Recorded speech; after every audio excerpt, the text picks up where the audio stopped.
don't actually think that I've ever had that fixed idea that we could change anything.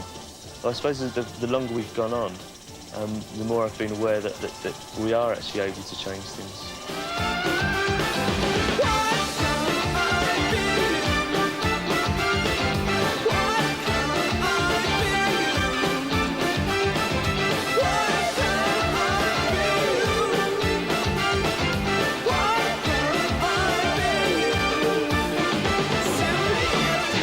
Seems to have, like, at different points, every member of, like, a family that you could wish for, really. It's not work. It never has felt like work to me. It's like a school gang. Just 5 people enjoying themselves.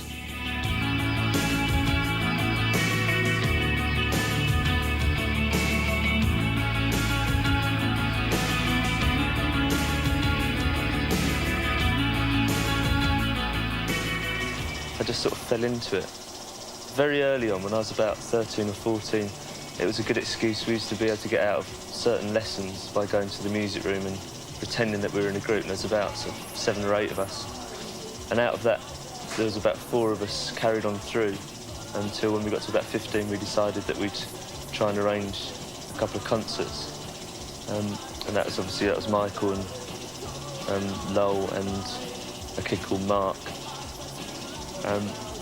But the whole thing just sort of, like, tumbled and picked up momentum. Don't cry. Boys, don't cry. It was only really when Simon joined in 1979 and we did the 17 Seconds album that I thought for the first time that I was involved in a group that could actually do something. After The Cure had done the tour with the Banshees, Michael, who was in the bass player, didn't like the way the new material was going. He thought it was a bit too gloomy and, like, stripped down. So because Robert and I were friends, Robert came round one night and just asked me if I wanted to join the band, which was very nice. And been in there ever since, except for a year when things were going a bit wrong. The period of, like, 17 Seconds, Faith and Pornography always sticks in my mind as I always think of, like, Simon and me in that period. I mean, Lowell was pretty much a peripheral sort of figure in that musically and, like, lyrically didn't actually add to what we were doing. So the kind of antagonism that was building up between me and Simon added to all, like, the atmosphere and the feeling of those records. So I always lumped those together.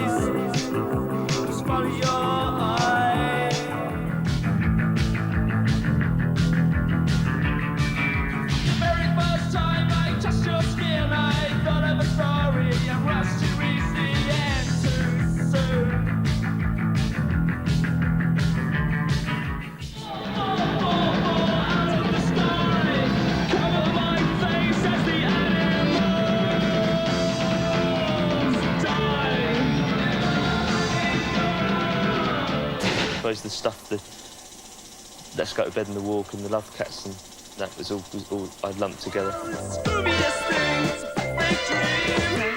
Top sort of bit of an anomaly, it sticks out on its own. I don't really know what was going on around that time. I went to art school after leaving them and just started working on the covers. And about the time of, well, it was the Top when I was working on that. And he needed a guitarist for the tour. I just said I'd step in and do it. No, I haven't gone out. It's a long tour.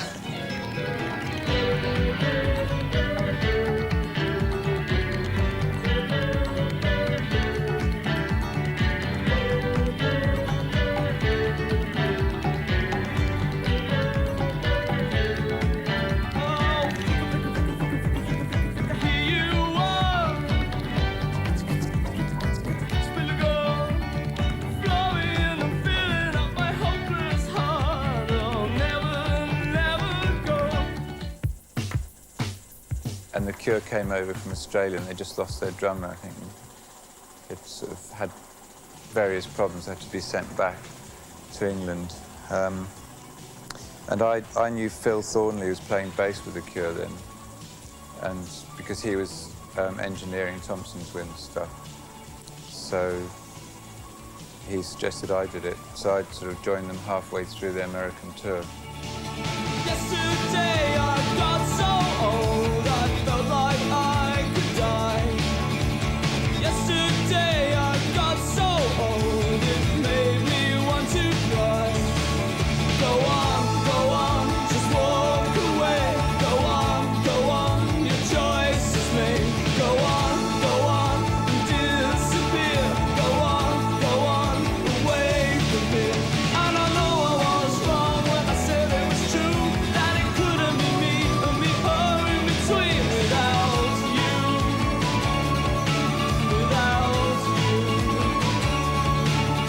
The nucleus of the group, of like me and Simon and Boris and Porl, have actually been together now since, you know, before the Head in the Door album. So it's a long time, and that's 7 years.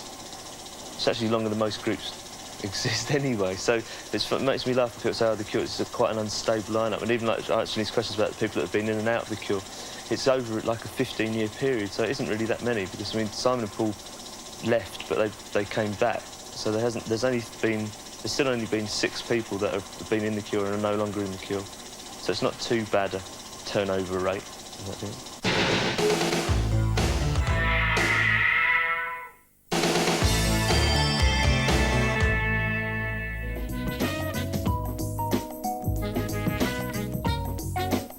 I suppose I've been brought up to think if you don't look after yourself, no one else is going to look after you. And so right from the start, we didn't really sign contracts. We didn't have managers. We still haven't got a manager. We've never had a management contract. Just things because I always felt that if it was what I wanted to do and if I was enjoying it, I should be able to do it without the help of other people. And I mean, whoever's in the group at the time always like joins in on that sort of level. Everything's divided equally. Everything works on an equal level. But ultimately, I sort of have the final say, and that's like with regards to everyone, whether it be the record company or whoever. However I smile the most. So let me hold it up just one more go. Holding it up for just once more. One more time to fill it up. One more time to kill. Whatever I do is never enough. Never enough. I mean, Robert's very patient, really. I mean, we just, like, at rehearsals, we just tend to work together and sort of try and help each other to remember what parts we're playing, remember what instruments we're playing. No, everyone's sort of really easy to work with in the band. I think that's why we get, I think, one of the reasons why we get on so well. Everyone's involved as much as they want to be. And so quite often Robert gets things left to him. Robert obviously has the last say in songs, but you know, I don't really think there's a sort of power structure as such. Since Teddy has been in the band, there's definitely a much freer atmosphere. Everybody's sort of really getting on well. It's pretty democratic, the whole thing. I mean, there's nothing. It's a kind of lopsided democracy. There's nothing on there that I don't like.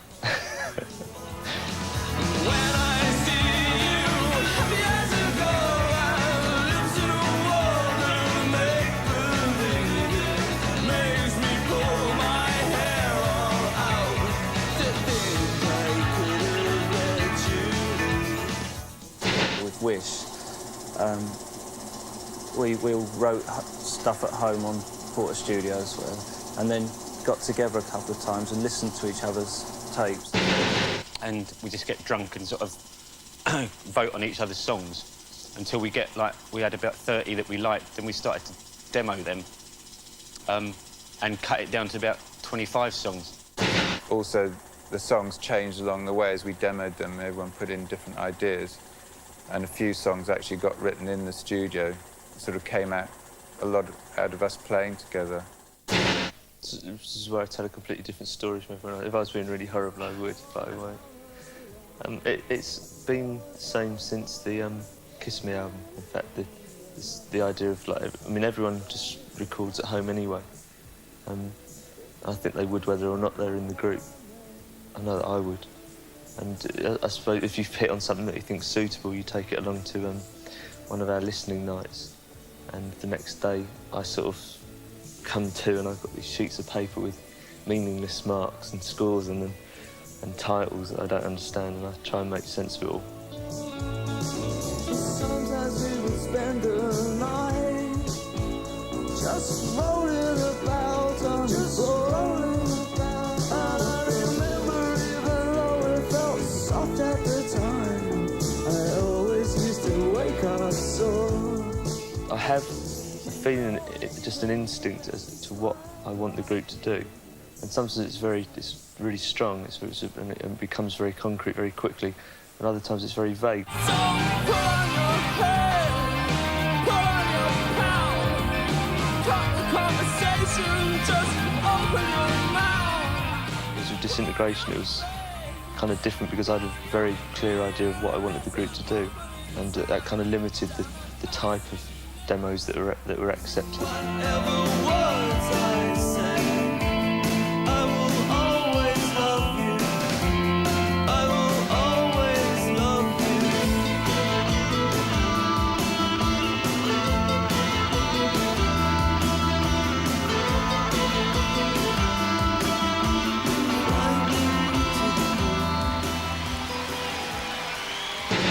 About an hour before each concert we play, I started to shake terribly. And like the last set of dates, or the last big tour we did, the Disintegration tour, I'd sort of would have leg movements on the stage, but they weren't actually me moving my leg, it's me just trying to stand up still, because my legs used to shake. But then about half an hour into the set or whatever, you tend to relax, well, most nights, hopefully.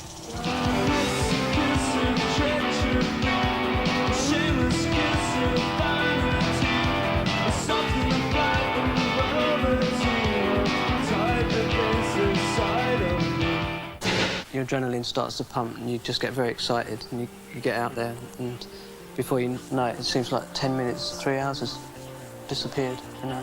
You don't see very much, and it takes about 2 hours before you actually stop buzzing afterwards.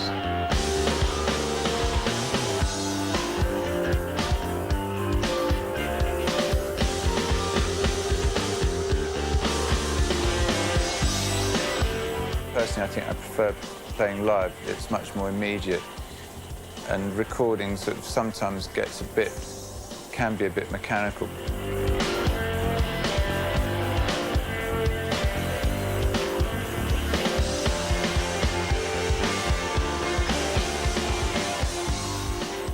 My favourite track on this record is On the Edge of the Deep Green Sea, which I think is probably going to be one of the sort of best ones for me to play live.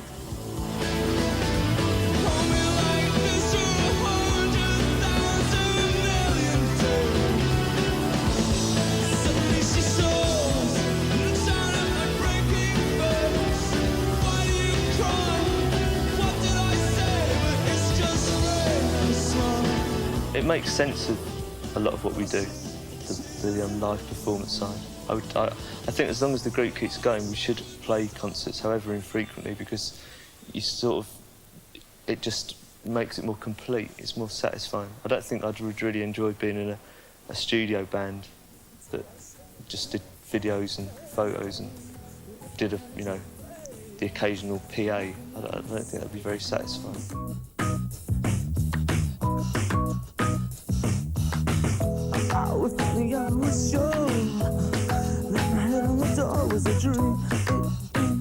I remember a point where, before the Head in the Door, when I actually used to sit down every night and I wouldn't leave this little room that I had in my flat until I'd come up with something that I liked. Sometimes I'd be there for like 8 hours just sitting there trying to think of something. And I did that as an exercise, just like I was always looking back to punish myself almost, but because I figured that if you got into practice the same as anything else, the more you practice, the better you get at it. But the weird thing about writing music is that isn't true. It's like because you can just have one good idea, and it's 100 times better than sitting there thinking, what chord should follow this.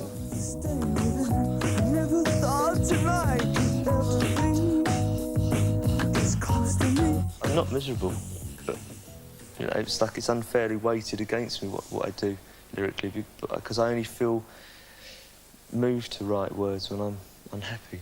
The same as most people. I don't think it's particular to me, really. Innocence of sleeping children, just in white and slowly dreaming sobs of time. I don't know what he'd do if he didn't let it out, like, in his music.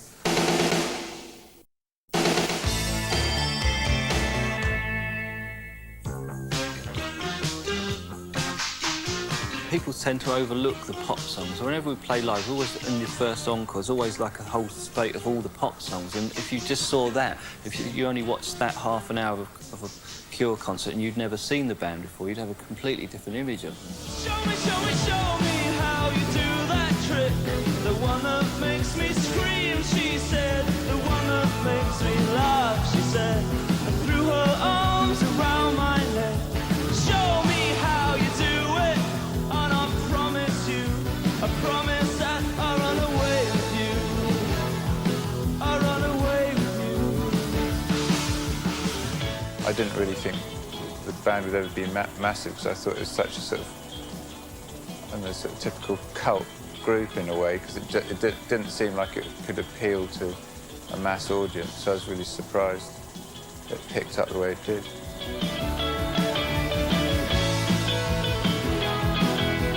I think it's just everybody being honest with what they want to do and everybody else letting that happen. You know, if you feel like you want to play a certain way, everyone will tell you they hate it or they like it, but there's no sort of saying, oh, well, that'll be good because it'll fit in with what's going on now. Why are you so far away? She said, I want you ever know that I'm in love with you. That I'm in love with you. With us, I think we don't take ourselves very seriously as people. I mean, obviously we take what we do very seriously, but we never, or hopefully we never get pompous and think, you know, that we're in a group, we're special or anything like that. And we can't ever take ourselves on stage that seriously.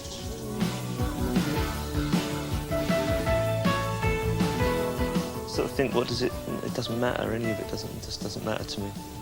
So I don't care. I mean, criticism doesn't bother me, and nor does approbation. It's like, I just like enjoy what we do, and it's kind of like I'm just like going back into myself again. I can feel myself doing it. Sunday morning, going slow, I'm talking to the radio. Clothes and records on the floor, the memories of the night before. I asked to be introduced to whoever had made the Soft Cell video. I think it's Bedsitter or something. Just because it was the first video I'd seen in a while that I felt was funny and it had a kind of like atmosphere to it. It's really weird because with him, and particularly with him, like I'll hear a song and I really will understand it, and so we really do sort of work like that. So it's quite sort of simple. At the time, we'd made a few videos and they were so awful that I thought if we're going to ever make another video, we have to do something that's so completely away from the way that people think of The Cure. And I wanted to do something that had really sort of like dumb humour about it. Let's go to bed. The very first time we met, we we just sort of got on, really. We just sat and talked rubbish for about 6 hours. He goes blah, blah, blah, I go blah, blah, and that's it. So that tends to be our sort of conversation. I mean, sometimes I'm still really surprised at how well they turn out. Not that he's not good, but just that in what he's working with, which is basically us, which isn't a very good raw material, he can pull out things like the Lullaby video or Never Enough, I think, work for us as a group, and yet have nothing to do with anything else that we do. Don't struggle like that. I'll love you, but it's much too late to get away. Turn on the light. The Spider-Man is having you for dinner tonight. My all-time favourite will always be In Between Days, because it captures a spirit that was evident in that song and with the group at the time, very simply, very effectively. and I like the way I look in it as well.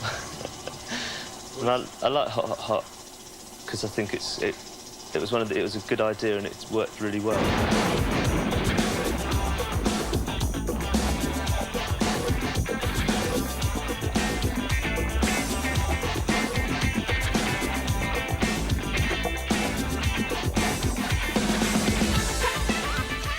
The next one, Friday I'm in Love,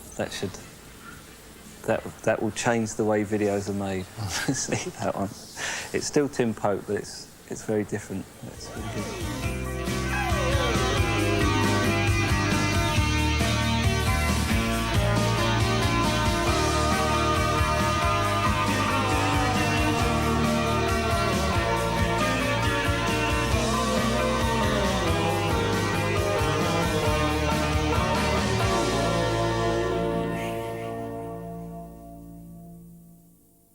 I actually quite miss not playing on stage.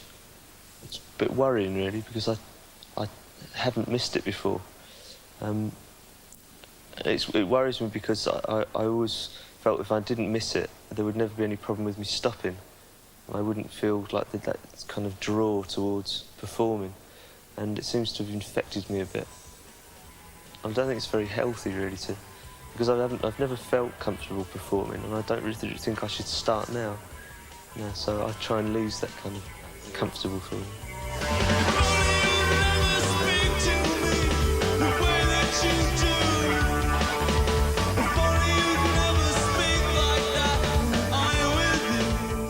Because it's such a good feeling when it gets to that kind of level, you can actually, you'll look up and you'll see all these people and you'll think, oh, they're all listening to what we're doing, and it can be, you know, it's like a very weird sort of feeling. And isn't that strange to understand why it's a good feeling and why you want to sort of like have that feeling again? But at the same time, I have to keep in my mind that it's unnatural. The whole thing is very unnatural because that has never come naturally to me. And I think that whole kind of thing, if you start believing in it, that you believe that you know. I don't know, if you start believing in the wrong reasons as to why you're doing it, as to why you're there performing to people, you change and you become like horrible, like so many other people do in groups.